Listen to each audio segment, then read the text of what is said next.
कोई भी फिल्मकार कितना भी बड़ा क्यों ना हो, लेकिन जब वक्त खराब चलता है तो छोटे से छोटा एक्टर भी उसकी फिल्म करने से मना कर देता है। बस कुछ ऐसा ही हुआ था 90 के दशक की शुरुआत में यश चोपड़ा के साथ। 1989 में चांदनी फिल्म को छोड़ दे तो उनकी फिल्में लगातार बॉक्स ऑफिस पर फेल हो रही थी। इसलिए उन्होंने साल 1993 में आज आजमाया पुरानी और नई पीढ़ी के कुछ सितारों के साथ और फिल्म बनाई परंपरा। एक्शन ड्रामा रोमांस से भरी इस फिल्म को रिलीज किया गया था 14 मई 1993 को। फिरोज नाडियाडवाला के निर्माण में बनी इस फिल्म की कहानी लिखी थी हनी ईरानी ने, निर्देशन किया था यश चोपड़ा ने और मेन कास्ट में नजर आए थे सुनील दत्त, विनोद खन्ना, आमिर खान, सैफ अली खान, नीलम कोठारी, रवीना टंडन, राम्या कृष्णा, अश्वनी भावे और अनुपम खेर के अलावा कई और छोटे बड़े कलाकार नजर आए थे। नौजवानों का जमाना है, हम दीवानों का तराना है। शिव हरी के संगीत तले गीत लिखे थे आनंद बख्शी ने, जिनके लिखे सभी वर्जन को मिलाकर 12 गीत रखे गए थे एल्बम में। HMV के अंडर लॉन्च परंपरा फिल्म का गीत संगीत खास कमाल नहीं दिखा पाया था, क्योंकि इसके गीत संगीत में वो बात नहीं थी जो पब्लिक को अट्रैक्ट कर पाए। हालांकि बात करें कुछ पसंदीदा गीतों की तो अमित कुमार लता मंगेशकर का गाया आधी रात को पलकों की छाव में और अभिजीत भट्टाचार्य लता मंगेशकर का गाया फूलों के शहर में जैसे गीत ही कुछ हद तक लोगों को पसंद आए थे।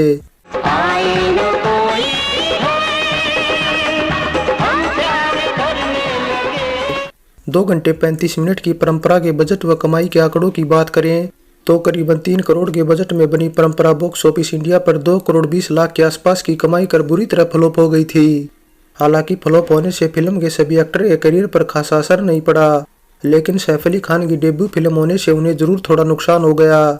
हालांकि सैफ परंपरा से पहले बेखुदी में काम कर रहे थे, लेकिन फिल्म के निर्देशक राहुल रवैल को उनका रवैया पसंद नहीं आया था। इसलिए राहुल ने सैफ को फिल्म से आउट कर निर्माता निर्देशक भरत सदाना के बेटे कमल सदाना को ले लिया था और इस तरह बेखुदी सैफ की बजाय कमल की डेब्यू फिल्म बन गई थी। अब बात कुछ ऐसी थी कि जिस तरह यश चोपड़ा एक के बाद एक फ्लॉप फिल्में दे रहे थे, ठीक उसी तरह आमिर खान भी एक के बाद एक फ्लॉप फिल्में दे रहे थे। इसलिए आमिर खान उन दिनों को याद करते हुए बताते हैं कि सुबह 9 से रात के 12 बजे तक अलग अलग फिल्मों की शूटिंग करने के बाद उन फिल्मों की नाकामी ने उन्हें हिला दिया था। उनके दिन तब इतने बुरे चल रहे थे कि भूमिकाएं भी उन्हें एक ही तरह की ऑफर हो रही थी, बस निर्देशक बदल जाते थे लेकिन कहानी वही रहती थी। इस वजह से एक समय ऐसा भी आया जब उन्होंने फिल्में साइन करनी बंद कर दी थी, यहाँ तक कि महेश भट्ट को भी ना बोल दिया था। लेकिन मल्टी स्टारर फिल्म होने से परंपरा के लिए उन्हें यश चोपड़ा को हाँ बोलना पड़ा। आमिर फिल्म इसी वजह से करने को तैयार हुए क्योंकि फिल्म में बड़े सितारों की भरमार थी। लेकिन रोमांस के किंग कहे जाने वाले यश चोपड़ा भी आमिर खान के खाते में एक हिट फिल्म नहीं जोड़ पाए। इसलिए आमिर खान ने फिल्म के रिलीज के बाद खेद व्यक्त किया था और कहा था कि जैसा रोल वे चाहते थे रोल वैसा न होकर बहुत छोटा था और यहाँ तक कि फिल्म में उनकी एंट्री भी इंटरवल के बाद ही होती दिखाई गई थी। इसलिए वे यश चोपड़ा से नाराज हो गए थे।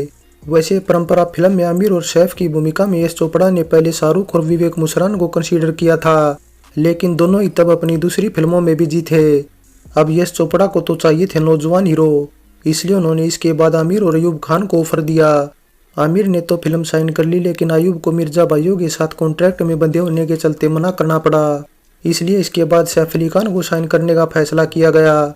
हालांकि सैफ को साइन करने से यश चोपड़ा तब हिचक रहे थे, क्योंकि बेखुदी के सेट पर सैफ ने निर्देशक राहुल रवैल से काफी बुरा व्यवहार किया था। लेकिन सैफ ने यश चोपड़ा से वादा किया कि उन्हें जैसा करने को बोला जाएगा वे वैसा करेंगे और कोई प्रॉब्लम नहीं खड़ी करेंगे। वैसे परंपरा फिल्म की कास्टिंग से जुड़ी एक बात यह भी है कि सुनील दत्त और अनुपम खेर को छोड़कर मेन कास्ट में पहले किसी दूसरे हीरो हीरोइन को कंसीडर किया गया था। अब पहले विनोद खन्ना को ही ले लीजिए, जिनकी जगह यश चोपड़ा ने सबसे पहले अनिल कपूर को अप्रोच किया था।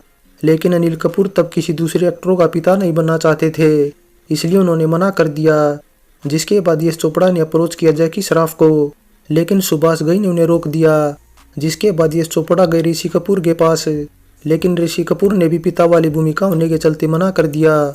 जिसके बाद आखिरकार यश चोपड़ा पहुंचे चांदनी फिल्म के दूसरे हीरो विनोद खन्ना के पास और विनोद खन्ना ने यश चोपड़ा की मजबूरी समझते हुए फिल्म साइन कर ली। इसके बाद बात करें परंपरा फिल्म की हीरोइनों की तो यश चोपड़ा ने नीलम कोठारी की जगह पहले अप्रोच किया था दिव्या भारती को। अप्रोच का बल्कि दिव्या भारती को साइन भी कर लिया था, लेकिन कुछ वजहों से बाद में यश चोपड़ा ने उनकी जगह नीलम कोठारी को ले लिया। इसी तरह यश चोपड़ा ने रवीना टंडन की जगह पहले मनीषा कोइराला और फिर करिश्मा कपूर को अप्रोच किया था वहीं राम्या कृष्णा की जगह भी पहले किमी काटकर को और फिर श्रीदेवी और डिम्पल कपाड़िया तक को अप्रोच किया था, लेकिन किमी ने जहां फिल्मों से रिटायरमेंट का हवाला देकर करने से मना कर दिया, वहीं श्रीदेवी और डिम्पल ने तो ये कहते हुए मना कर दिया कि वे आमिर खान की मां का किरदार नहीं कर सकती। वैसे राम्या आमिर खान की मां बनने को क्यों राजी हुई, तो इसके पीछे की वजह परंपरा उनकी डेब्यू हिंदी फिल्म थी। हालांकि राम्या इससे पहले साल 1988 में फिरोज खान और विनोद खन्ना की दयावान में स्पेशल अपीयरेंस कर चुकी थी। दयावान में राम्या चाहे मेरी जान तू ले ले गीत में नजर आई थी। इसके अलावा दयावान वो फिल्म थी जिसके गीत में विनोद खन्ना और माधुरी दीक्षित का जबरदस्त लिप की सीन रखा गया था। बस इसी वजह से राम्या ने परंपरा फिल्म के भी एक गीत में विनोद खन्ना को लिप किस देने से परहेज नहीं किया, लेकिन उसके बाद भी वे बतौर हीरोइन हिंदी फिल्मों में डेब्यू नहीं कर पाई। जबकि परंपरा फिल्म के बाद राम्या को सुभाष घई ने खलनायक फिल्म में साइन कर लिया था, वो भी एक तरह से संजय दत्त के अपोजिट है। वैसे परंपरा केवल सैफ और राम्या की डेब्यू फिल्म नहीं थी, बल्कि 90 के दशक के दमदार एक्शन विलन मुकेश ऋषि की भी डेब्यू फिल्म थी। अब नीलम कोठारी, रवीना टंडन और राम्या कृष्णा तो शुरुआत में फिर भी अपनी भूमिकाओं से खुश थी, लेकिन अश्विनी भावे नहीं थी, क्योंकि यश चोपड़ा ने उन्हें अनिल कपूर के अपोजिट रोल देने की बात कहकर साइन किया था। लेकिन जब अनिल कपूर ने करने से मना कर दिया, तब यश चोपड़ा ने काफी बड़ी उम्र के हीरो विनोद खन्ना को साइन कर लिया था, जिसके बाद विनोद खन्ना का नाम सुनकर अश्विनी भावे यश चोपड़ा से नाराज हो गई और फिल्म छोड़ने का मन बना लिया। ऐसे में लगातार छिटकते सितारों के चलते यश चोपड़ा और निर्माता फिरोज नाडियाडवाला बेचैन हो गए। इसलिए अश्विनी भावे को जाने से रोकने के लिए उन्होंने अगली फिल्म में बेहतर किरदार देने का वादा कर दिया, जो बाद में कभी पूरा नहीं हुआ, क्योंकि फिरोज नाडियाडवाला ने अश्विनी भावे को धोखा देते हुए 1995 में इराम शस्त्र फिल्म से निकालकर दीप्ति भटनागर को ले लिया था। वैसे चारों हीरोइनों से जुड़ी एक बात यह भी काफी इंटरेस्टिंग है कि सभी में नीलम कोठारी न केवल सबसे सीनियर हीरोइन थी, बल्कि उम्र में भी बाकी हीरोइनों से बड़ी थी। लेकिन बावजूद इसके यश चोपड़ा ने उन्हें साइन किया था सैफ अली खान के अपोजिट, और अश्विनी भावे जो सैफ अली खान से करीब 2 साल छोटी थी, उन्हें उनकी मां का किरदार करने को मजबूर किया गया। वैसे अश्विनी भावे की भूमिका भी पहले रेखा और फिर मीनाक्षी शेषाद्री को ऑफर की गई थी, लेकिन मीनाक्षी ने जामा के किरदार का हवाला देकर करने से मना कर दिया। वहीं रेखा ने सिलसिला फिल्म के दौरान हुए हादसे की वजह से यश चोपड़ा से काफी ज्यादा फीस की डिमांड कर दी थी। वैसे नाराजगी की बात चल रही है तो नाराज तो यश चोपड़ा के बड़े बेटे आदित्य चोपड़ा भी थे, जो खुद पिता यश चोपड़ा से नाराज थे, क्योंकि खुद का प्रोडक्शन हाउस होने से वे नहीं चाहते थे कि उनके पिता किसी दूसरे बैनर के अंडर फिल्में बनाए। बस इसी एक घटना के बाद आदित्य चोपड़ा ने निर्देशक बनने की ठान ली और डीडीएलजे का निर्देशन करने का फैसला किया, और पिता यश चोपड़ा को भी दिखा दिया कि उन्हें नेता बनने की जरूरत है, न कि किसी के अंडर काम करने की। बस इसी वजह से बतौर निर्देशक परंपरा फिल्म यश चोपड़ा की आउटसाइड बैनर की लास्ट फिल्म साबित हुई, और लास्ट फिल्म ही साबित हुई वेटरन दिग्गज एक्टर सुनील दत्त और विनोद खन्ना की भी। दोनों ने इससे पहले रेशमा और शेरा, नहले पे दैला, डाकू और जवान और अक्षत्रिय जैसी फिल्मों में काम किया था, जिसमें अक्षत्रिय तो ऐसी फिल्म भी थी जो परंपरा से तकरीबन 2.5 महीने पहले ही रिलीज हुई थी, इसलिए इसे संयोग कहें या फिर कुछ और। लेकिन दोनों ही फिल्मों में सुनील दत्त के किरदार का नाम भवानी सिंह रखा गया था। अब किरदार का नाम बेशक सेम था, लेकिन अक्षत्रिय में सुनील दत्त और विनोद खन्ना भाइयों की भूमिका में थे, जबकि परंपरा में दोनों बाप बेटे बने नजर आए थे। इसलिए ये दोनों की लास्ट फिल्म होते हुए पहली ऐसी फिल्म भी थी जिसमें सुनील दत्त विनोद खन्ना के बाप की भूमिका में नजर आए थे। इसके अलावा रवीना टंडन भी ऐसी थी जो सुनील दत्त और विनोद खन्ना की तरह दोनों ही फिल्मों का हिस्सा थी। परंपरा फिल्म से जुड़े कुछ और किस्सों की बात करें तो अनुपम खेर ने एक दिन फिल्म के सेट पर पहुंचे स्टारडस्ट मैगजीन के एक रिपोर्टर ट्राई रिबेलो को थप्पड़ जड़ दिया था, जिससे नाराज सभी प्रेस वालों ने एकजुट होकर अनुपम को सभी मैगजीन के लिए बैन कर दिया। अब बात कुछ यूं थी कि अनुपम उस टाइम वक्त हमारा फिल्म की भी शूटिंग कर रहे थे, और फिल्म में अक्षय कुमार, सुनील शेट्टी, आयशा जुल्का और ममता कुलकर्णी जैसे नौजवान सितारे थे। अब ममता कुलकर्णी के साथ शूटिंग पर तब उनकी बहन मिथिला भी अक्सर आती रहती थी, इसलिए अनुपम की भी मिथिला से जान पहचान हो गई थी। ऐसे में एक दिन खबर सामने आई कि अनुपम ने ममता कुलकर्णी की बहन के साथ कुछ ऊट-पटांग कर दिया है, जिसके बाद मीडिया ने इस बात को कुछ ज्यादा ही हवा दे दी और तरह तरह की कई और बातें हर रोज निकल कर सामने आने लगी। तो अनुपम खेर नाराज हो गए, इसलिए उन्होंने स्टारडस्ट को चेतावनी दी कि इस तरह की अनाप शनाप बातें वे न छापें और दोनों को साथ बैठाकर बात क्लियर करें।